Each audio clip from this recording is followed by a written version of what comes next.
How to design a kitchen. The kitchen is a vital room in every house. Meals and memories, alike, are made there, making it a place you want to be practical as well inviting. Learning how to design a kitchen can help you create the space you have always dreamed of.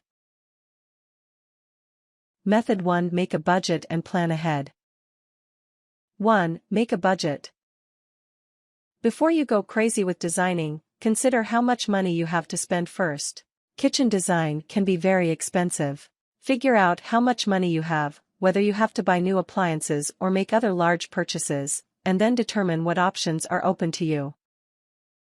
2. Decide who will carry out the design. Will you be doing all of the work after designing this kitchen, or will you be hiring a contractor?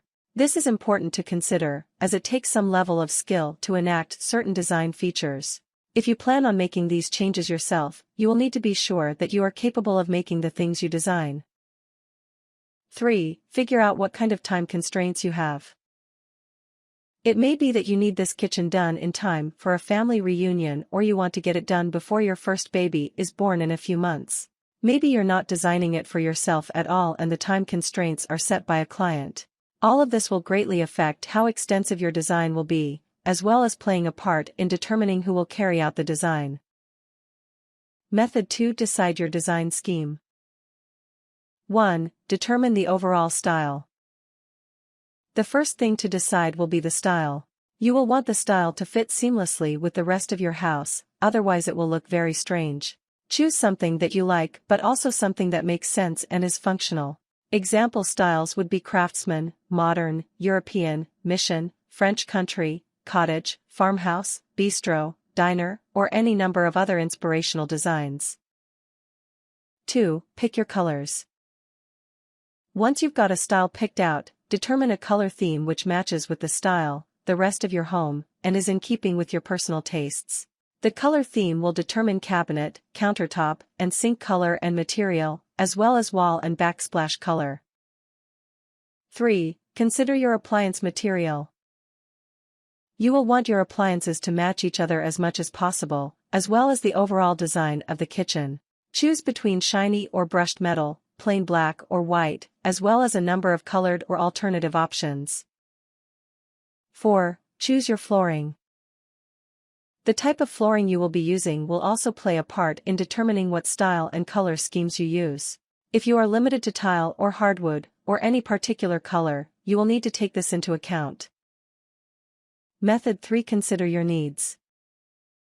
1. Decide which large appliances are best for you. First, consider if you are limited by gas or electric. Then think about if you would prefer an induction cooktop over more traditional ranges.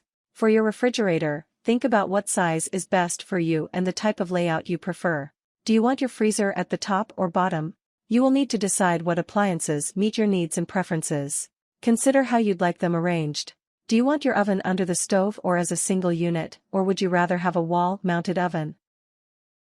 2. Decide which small appliance you need. You may love that juicer that you got for Christmas 3 years ago, but have you ever used it? Appliances like these can take up a lot of valuable counter space and should be carefully considered before making allocations for them in your kitchen design. This about what appliances you use often and which you can store away or leave out altogether. 3. Decide how much counter space you'll need. Once you know how many appliances you'll need counter space for, begin thinking about the total amount of counter space you'll need. You may find that your kitchen is not that big. Think about ways in which you can minimize the number of items on a counter and ways in which you can create extra counter space. Pull-out counters, which nest under your main countertop, are very handy. 4. Decide how much storage space you'll need. Think about how much canned or boxed food you keep at a given time, as well as how many other items you have to store, such as pots and pans, utensils, and cookbooks. It may be wise, if you keep a large amount of food items in storage, to create a pantry either attached to your kitchen or in another place, such as a basement. Method 4. Use your space. 1. Begin by placing large appliances and sinks.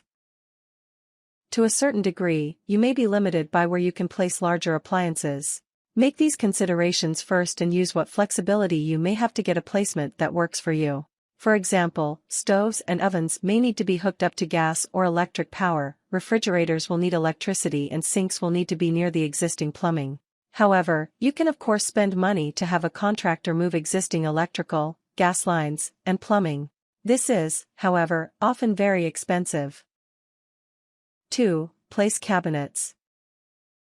Once you know where large appliances must go, you can begin to consider where you would like your cabinetry placed. Keep windows in mind when placing upper cabinets and storage solutions in mind when designing your lower cabinets. Certain types of storage should go next to certain types of appliances. For example, pots and pans should go next to the oven, and stove and cleaning supplies should go near a sink. 3. Consider flow and usability. You will need to consider how you will use the kitchen when placing appliances and counters. You will want to easily get from one area to another while cooking, and avoid as much as possible being backed up against another counter while trying to work. A kitchen should make it as easy as possible for more than one person to be cooking at a time. There should be ample workspace and ability to move around each other. For example, try not to have the sink very far away from the stove. You will want to be able to easily fill pots or dump hot water from cooking noodles. 4. Look for ways to save space. It is a truth universally acknowledged that a person in possession of a kitchen must be in want of more storage space. No matter how big your kitchen is, you will undoubtedly find yourself wanting more storage space. Small appliances and kitchen gadgets accrue faster than we can understand. Before you know it, you'll have 40 frozen burritos and nowhere to put them. Plan ahead and find ways to save as much space as you can. Use metal storage tins on the side of your fridge to store spices. Place corkboard on the inside of your upper cabinets to pin seasoning and sauce mix packets. Use vertical storage for cutting boards, cookie sheets, and cutlery. 5. Use tools to help you plan. You can use a number of methods to draw out your designs before executing them, as well as figuring out the best way to use the space you have.